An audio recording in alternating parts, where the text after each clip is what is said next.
Good morning students. આપણે ધોરણ 6માં ગયા લેક્ચરમાં આપણે ચંદ્રગુપ્ત અને ત્યારબાદ ગ્રાન્ડ ટ્રંક રોડ એટલે કે જીટીઆર અને બિંદુસાર વિશે આપણે શીખ્યા હતા.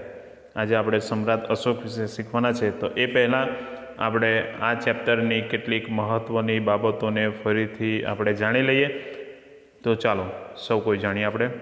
તો ચંદ્રગુપ્તે તેના અંતિમ સમયકાળ દરમિયાન જે જૈન મુનિ ભદ્રબાહુ સાથે મૈસૂરના શ્રવણ બેલગોડામાં એમણે પોતે સમય વિતાવ્યો હતો અને ઈસવીસન 297માં એમનું મૃત્યુ થયું હતું અને 24 વર્ષ જે છે એ રાજ્ય કર્યું અને છેલ્લા વર્ષોમાં એમણે જૈન ધર્મ અપનાવ્યો હતો. ત્યારબાદ ચંદ્રગુપ્ત મૌર્ય દ્વારા વિષ્ણુગુપ્તની મદદથી એટલે કે ચાણક્યનું બીજું નામ શું હતું તો વિષ્ણુગુપ્ત, તો એમના મદદથી મૌર્ય સામ્રાજ્ય ભારતનું ઐતિહાસિક સામ્રાજ્ય કહેવાય છે. ત્યારબાદ અર્થશાસ્ત્રના લેખક ચાણક્ય, ઇન્ડિકાના લેખક મેક્સેનિસ, ત્યારબાદ દીપવંશ અને મહાવંશના લેખક તો બૌદ્ધ ગ્રંથો એટલે કે સિલોન અને મુદ્રા રાક્ષસના તો વિશાખા દત્ત હતા. ત્યારબાદ કે મૌર્ય સામ્રાજ્યોએ તેમના સમય દરમિયાન શિલાલેખો, સ્તંભો, ગુફાલેખો, સ્તૂપો અને વિહારો પણ ઐતિહાસિક જે છે કે તે સમય દરમિયાન કાર્ય થયું હતું. ત્યારબાદ જીટીઆરની વાત કરીએ તો એશિયા ખંડનો સૌથી જૂનામાં જૂનો અને લાંબો મુખ્ય રોડ એટલે કે ગ્રાન્ડ ટ્રંક રોડ. આ રોડનું નિર્માણ ચંદ્રગુપ્ત મૌર્યના સમયમાં થયું હતું. તેમણે તામ્ર લિપ્તિથી થઈને તક્ષશિલાથી લઈને મધ્ય એશિયાને જોડતો માર્ગ બનાવ્યો હતો અને તે સમયે ગંગાના મેદાનથી ગંધાર સુધી આ રોડ જે છે કે વિસ્તરેલો હતો. ત્યારબાદ જે છે કે સુરી અફઘાની સરદાર શેરશાહે પણ જે છે એના શાસનકાળ દરમિયાન આ રોડનું પુનઃનિર્માણ કરાવ્યું હતું અને અંગ્રેજ શાસનકાળ દરમિયાન ડેલહાઉસીએ કોલકાતાથી પેશાવર સુધી આ રોડનું પુનઃનિર્માણ કરાવ્યું હતું અને આ રોડને વર્તમાન સમયમાં જે છે કે કોલકાતાથી દિલ્હી સુધી જે છે કે રાષ્ટ્રીય ધોરીમાર્ગ તરીકે ઓળખવામાં આવે છે. ત્યારબાદ બિંદુસાર તો એનો સમય 297થી 273. તો ચંદ્રગુપ્તના અવસાન પછી તેનો પુત્ર બિંદુસાર મગધની રાજગાદી પર આવે છે. તો એણે જે છે કે ચંદ્રગુપ્તનું તરફથી મળેલ વારસામાં વિશાળ સામ્રાજ્યને એણે ટકાવી રાખ્યું. તેનો ભેટપુત્ર અશોકને આપી જે બિંદુસારના મોટામાં મોટી સિદ્ધિ ગણાય છે. તો બિંદુસારના શાસનકાળ દરમિયાન રાજકુમાર શિશુમને તક્ષશિલા, જ્યારે રાજકુમાર અશોકને જે છે કે અવંતીનું પોતે રાષ્ટ્રપતિ તરીકે નિમણૂક કરવામાં આવી, જેમાં શિશુમે તક્ષશિલામાં થયેલા બળવાને નિયંત્રિત કરવામાં પોતે નિષ્ફળ જાય છે. જ્યારે અશોક જે છે કે એ બળવાને જે છે કે સફળતાપૂર્વક પાર પાડી અને બળવાને શું કરી દે છે તો દબાવી દે છે. બિંદુસારે તેના શાસનકાળ દરમિયાન કોઈ નવા પ્રદેશો જીત્યા ન હતા, પણ તેણે ગ્રીક રાજ્યો સાથે મૈત્રીપૂર્વક સંબંધો જાળવી રાખ્યા હતા અને તેણે મગધની ગાદી ઉપર 25 વર્ષ સુધી રાજ કર્યું હતું. ચાલો, તો આજે આપણે જે છે કે સમ્રાટ અશોક અને ખૂબ જ મહત્ત્વનું યુદ્ધ એટલે કાલિંગનું યુદ્ધ અને એ યુદ્ધ દ્વારા જે સમ્રાટ અશોકના હૃદયમાં જે પરિવર્તન આવ્યા એ ખૂબ સુંદર મજાના જે છે કે એ ટૉપિક છે. તો એને પણ આપણે આજે જાણશું.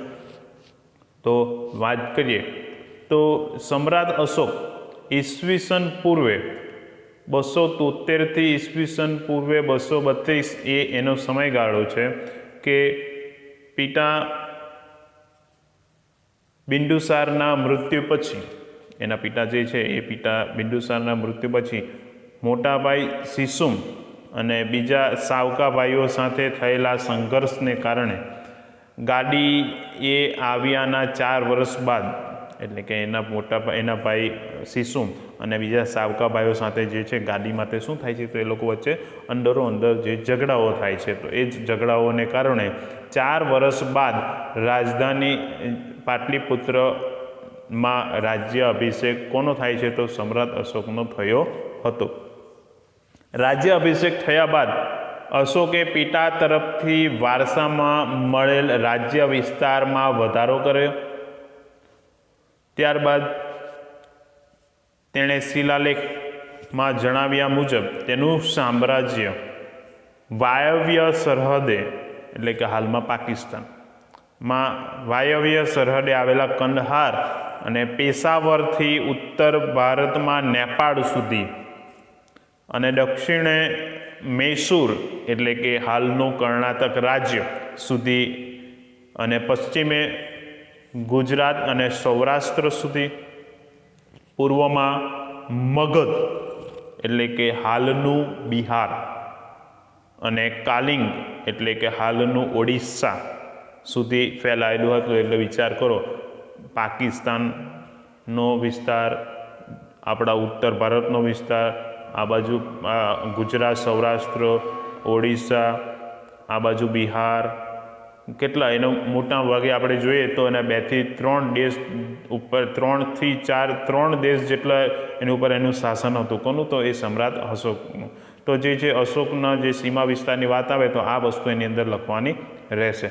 તો આ એટલી વસ્તુ મહત્ત્વની છે. ત્યારબાદ કલિંગનું યુદ્ધ અને અશોકનું જે હૃદય પરિવર્તન થાય છે અને ત્યાર પછી જે એના પોતાના સ્વભાવમાં જે ફેરફારો આવે છે એ ખૂબ જ મજાના, ખૂબ જ મહત્ત્વના છે, જોવા જેવા છે અને જાણવા જેવા છે. ચાલો, તો મગધની પડોશમાં આવેલ કલિંગ, તો એ કલિંગના નંદ રાજાઓના સમયમાં મગધ સામ્રાજ્યનો એક ભાગ હતો. એટલે કે મગધની પાડોશમાં જે આવેલું કલિંગ જે છે એ નંદ રાજાઓના સમયમાં, જ્યારે એના પિતાએ જ્યારે પોતે જે છે કે એ નંદ રાજાને હરાવે છે તો એ સમયમાં મગધનો એક ભાગ જ હતું આ કલિંગ. પરંતુ મૌર્ય શાસનના સ્થાપના સમયે તે એ મગધમાંથી શું થઈ જાય છે? તો એ સ્વતંત્ર થઈ જાય છે. કલિંગને ફરીથી મગધ સામ્રાજ્યનો ભાગ બનાવવાની મહત્વાકાંક્ષા રાખનાર સમ્રાટ અશોક રાજ્યાભિષેક પછીના 8મા વર્ષે, એટલે કે એનો રાજ્યાભિષેક થાય છે એના પછીના 8 વર્ષ પછી એણે ઈસવીસન પૂર્વે 261માં કલિંગના રાજા જયંત સામે યુદ્ધ જાહેર કર્યું. કારણ કે એને મહત્વાકાંક્ષા હતી કે મારે જે છે કે મારા મગધની અંદર આ કલિંગને પણ શું કરવું છે? સમાવેશ કરવું છે. તો આ યુદ્ધમાં અશોકનો શું થયો? વિજય થાય છે. ખૂબ જ ભયંકર, ખૂબ જ યુદ્ધ થાય છે. આ યુદ્ધમાં વિજય મેળવ્યા બાદ યુદ્ધ ભૂમિ અને નગરમાં ફરતા અશોકે બધે જ દુઃખ અને શોકનું વાતાવરણ જોયું. જ્યારે પણ આ યુદ્ધનો અંત થાય છે તો યુદ્ધના અંત બાદ એને યુદ્ધના મેદાનમાં ફક્ત ને ફક્ત લોહીની નદીઓ વહેતી દેખાઈ. એને ત્યાં પોતાના શાસકોના મૃતદેહો, સૈનિકોના મૃતદેહો, પ્રાણીઓના મૃતદેહો, જે ઘોડા, હાથી હતા એમના પણ મૃતદેહો, અને જે બીજા ઘવાયેલ વ્યક્તિઓ હતા એમના ચીસો, એમની બૂમો, એમના ઘરના કુટુંબના વ્યક્તિઓ, પતિ પત્નીના જે છે કે એટલે રૂદનો, બાળકોના રૂદનો, તો આ બધી જ વસ્તુઓ જે છે એને યુદ્ધના મેદાનમાં, નગરોમાં જોવા મળી. તો એના કારણે જે છે કે અશોકને બધે જ દુઃખ અને શોકનું વાતાવરણ જોવા મળ્યું. યુદ્ધમાં થયેલ ખુંવારી અને સ્ત્રીઓ અને બાળકોને રડતા જોઈને કલિંગ પર મેળવેલ જીતનો આનંદ એનો શું થઈ ગયો? એ દૂર થઈ ગયો. જે દુઃખ આવી ગયું, કારણ કે એને જે જોયું, જે પરિસ્થિતિને એણે નિહાળી, તો એના કારણે એને આનંદ એ જે છે કે શોકમાં ડૂબી ગયો અને અશોકના મનની શાંતિ હણાઈ ગઈ. એટલે એની શાંતિ જે છે એ અશાંતિમાં ફેલાઈ ગઈ અને યુદ્ધમાં મરી ગયેલ, એટલે કે યુદ્ધમાં થઈ ગયેલી ખુંવારીને કારણે અશોકના હૃદયમાં ભારે સંતાપ અને પશ્ચાતાપની લાગણી જન્મી. એને ખૂબ જ પછી પસ્તાવો થાય છે કે મેં જે યુદ્ધ કર્યું એ મારી મહત્વાકાંક્ષાને પૂર્ણ કરવા માટે મેં લાખો લોકો, હજારો લોકોને મૃત્યુને ઘાત કરી દીધા. આ જે વિજય એ વિજય ન કહેવાય. તો એના કારણે પોતે જે છે કે એના કારણે ખૂબ જ એને પસ્તાવો થાય છે, એને ખૂબ જ સંતાપ થાય છે અને યુદ્ધની નિરર્થકતાને સમજાઈ જવાને કારણે કલિંગનું યુદ્ધ તેના જીવનનું અંતિમ યુદ્ધ બને છે. ત્યારબાદ એ પોતાના જે છે મૃત્યુ સુધી એ કદી પણ જે છે યુદ્ધ કરતો નથી. ત્યારબાદ એણે નિશ્ચય કરી લીધો કે હું મને મૃત્યુ મળશે ત્યાં સુધી હું કોઈ પણ સાથે યુદ્ધ કરીશ નહીં. અને બૌદ્ધ સાધુ ત્યારબાદ જે છે એ સમ્રાટ અશોકના સંપર્કમાં કોણ આવે છે? તો બૌદ્ધ સાધુ સંપર્કમાં આવે છે ઉપગુપ્તના ઉપદેશથી. તો જે સંપર્કમાં આવે છે એ સાધુનું નામ શું હતું? ઉપગુપ્ત. તો એ ઉપગુપ્તના ઉપદેશથી તેણે શસ્ત્રોનો ત્યાગ કરી શસ્ત્રોની જગ્યાએ શાસ્ત્રોનું શરણે થવાનું એને ખૂબ સારું લાગ્યું અને બૌદ્ધ ધર્મનો એણે શું કરી લીધો? અંગીકાર કરી લીધો અને એનો સ્વીકાર કરી લીધો. અને અશોક રાજદ્વારી પુરુષમાંથી પોતે જે છે કે ધર્માનુરાગી અશોક બની ગયો. તો એ જે છે ધર્મનું પાલન કરનાર વ્યક્તિ બની ગયો. જે હમણાં સુધી લોકોને યુદ્ધમાં મારી નાખનાર વ્યક્તિ પોતે જે છે પશ્ચાતાપના કારણે એ પછી ઉપગુપ્તના ઉપદેશથી એ પોતે બૌદ્ધ ધર્મનો અંગીકાર કરે છે. અને અશોક પહેલો એવો શાસક હતો જેણે શિલાલેખ દ્વારા પોતાના સંદેશ પ્રજા સુધી પહોંચાડવાના પ્રયત્નો કર્યા. તો શિલાલેખ એટલે કે પથ્થર ઉપર લખવામાં આવતું લખાણ, જેને આપણે શિલાલેખ તરીકે ઓળખીએ છીએ.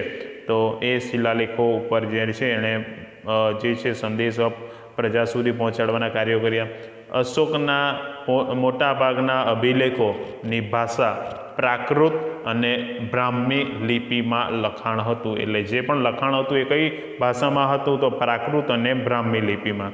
બ્રાહ્મી લિપિ તો તમને અહીં દર્શાવેલ છે, જોઈ શકો છો ચિત્રમાં પણ. આધુનિક ભારતની મોટાભાગની લિપિ બ્રાહ્મી લિપિમાંથી વિકસી છે. અહીં તમે જોઈ શકો છો અક્ષર જુદી લિપિઓમાં જોઈ શકો છો. તો એ તમને કઈ રીતે તો આપણે જોઈ શકીએ પ્રારંભિક લિપિમાં કેવી રીતે લખાતો? દેવનાગરીમાં, હિન્દીમાં, બાંગ્લામાં જુઓ, મલયાલમમાં જોઈ શકો છો અને તમિલમાં. બધામાં કેવો પ્રકારનો જોવા મળે છે? એ અલગ પ્રકારનો જોવા મળે છે. ત્યારબાદ કલિંગના યુદ્ધનું વર્ણન કરતું શિલાલેખની વાત કરીએ તો એ કલિંગના યુદ્ધનું વર્ણન કરેલું છે કે કલિંગના યુદ્ધનું વર્ણન કરતાં અશોકે પોતાના કલિંગના શિલાલેખમાં લખાવ્યું છે કે રાજા બન્યાના 8 વર્ષ પછી મેં કલિંગ પર વિજય મેળવ્યો અને લગભગ 1.5 લાખ લોકોને કેદ કર્યા. 1 લાખથી વધુ લોકો મૃત્યુ પામ્યા અને એનાથી મને અપાર દુઃખ થયું છે, એવું એણે પોતાના શિલાલેખમાં લખાવ્યું હતું. તો અહીં આજે આપણે ખૂબ સુંદર મજાની સમ્રાટ અશોકની વાત કરી, જેની અંદર આપણે જોઈશું તો પિતા બિંદુસારના મૃત્યુ પછી મોટાભાઈ શિશુમ અને સાવકા ભાઈઓ સાથે સંઘર્ષના કારણે આપણે જોઈએ છે કે 4 વર્ષ બાદ પોતે રાજધાની પાટલીપુત્ર ઉપર જે છે કે એનો રાજ્યાભિષેક થાય છે અને પિતાના વારસામાં મળેલા રાજ્યનો વિસ્તાર વાત કર્યો. તેણે શિલાલેખમાં જણાવ્યા મુજબ કે એમનું જે સામ્રાજ્ય ક્યાં સુધી વિસ્તરેલું હતું? તો વાયવ્ય સરહદે કંદહાર અને પેશાવરથી ઉત્તરે નેપાળ સુધી હતું અને દક્ષિણે મૈસૂર સુધી અને પશ્ચિમે ગુજરાત સૌરાષ્ટ્ર સુધી, પછી આ બાજુ પૂર્વ મગધ એટલે કે કલિંગ સુધી એનું રાજ્ય શું હતું? ફેલાયેલું હતું. ત્યારબાદ કલિંગનું યુદ્ધ અને એનું પરિવર્તન, એના હૃદયનું પરિવર્તન. તો મગધની પડોશમાં જે નંદ રાજાના સમયમાં મગધ એનો એક જ ભાગ હતો, પણ મૌર્ય સામ્રાજ્યના શાસન પછી એ સ્વતંત્ર થયું હતું અને કલિંગને ફરીથી જે છે મગધમાં સામેલ કરવાની એની મહત્વાકાંક્ષાને કારણે ઈસવીસન પૂર્વે 261માં કલિંગના રાજા જૈન સામે યુદ્ધ જાહેર થયું અને આ યુદ્ધમાં જે છે કે સમ્રાટ અશોકનો શું થયો? વિજય થયો. પણ આ યુદ્ધ વિજય મેળવ્યા પછી એણે નગર અને યુદ્ધના મેદાનમાં જોયું તો ચારે તરફ ફક્ત દુઃખ અને શોકનું વાતાવરણ દેખાતું હતું અને યુદ્ધમાં થયેલી ખુવારીના કારણે સ્ત્રીઓને બાળકોને રડતા ચહેરા જોઈને કલિંગના યુદ્ધની વિજય જે છે એ જીતનો આનંદ ઓસરી ગયો અને મનની શાંતિ એની હરાણી ગઈ. ત્યારબાદ યુદ્ધમાં થયેલી ખુવારીને કારણે અશોકના હૃદયમાં ભારે સંતાપ અને પશ્ચાતાપની લાગણી જન્મી અને જે છે આ યુદ્ધ, કલિંગનું યુદ્ધ એ અશોકના જીવનનું અંતિમ યુદ્ધ બન્યું. બૌદ્ધ સાધુ ઉપગુપ્તના ઉપદેશથી અને શસ્ત્રોનો ત્યાગ કરી શાસ્ત્રોની શરણે જવાનું સારું લાગ્યું અને બૌદ્ધ ધર્મનો અંગીકાર કરી જે છે એ પુરુષમાંથી ધર્માનુરાગી પોતે અશોક બની ગયો. અશોક એવો શાસક પહેલો હતો કે તેણે શિલાલેખ દ્વારા પોતાના સંદેશ પ્રજા સુધી પહોંચાડવાના પ્રયત્ન કર્યા અને તે કઈ ભાષામાં હતા તો પ્રાકૃત અને બ્રાહ્મી લિપિમાં હતા. અને પછી જે એણે શિલાલેખમાં જે કોતરાવેલી વસ્તુની વાત કરીએ તો એમાં રાજા બન્યાના 8 વર્ષ પછી મેં કલિંગ ઉપર વિજય મેળવ્યો હતો એવું એણે દર્શાવ્યું હતું અને લગભગ 1.5 લાખ લોકોને કેદ કર્યા હતા અને 1 લાખ લોકોથી વધુ લોકો માર્યા ગયા હતા. તેનું મને અપાર દુઃખ છે. તો અહીં આપણે આજે આટલું શીખ્યા. આવતીકાલે હવે નવા ટૉપિક ઉપર આપણે જઈશું. અસ્તુ. જય હિન્દ.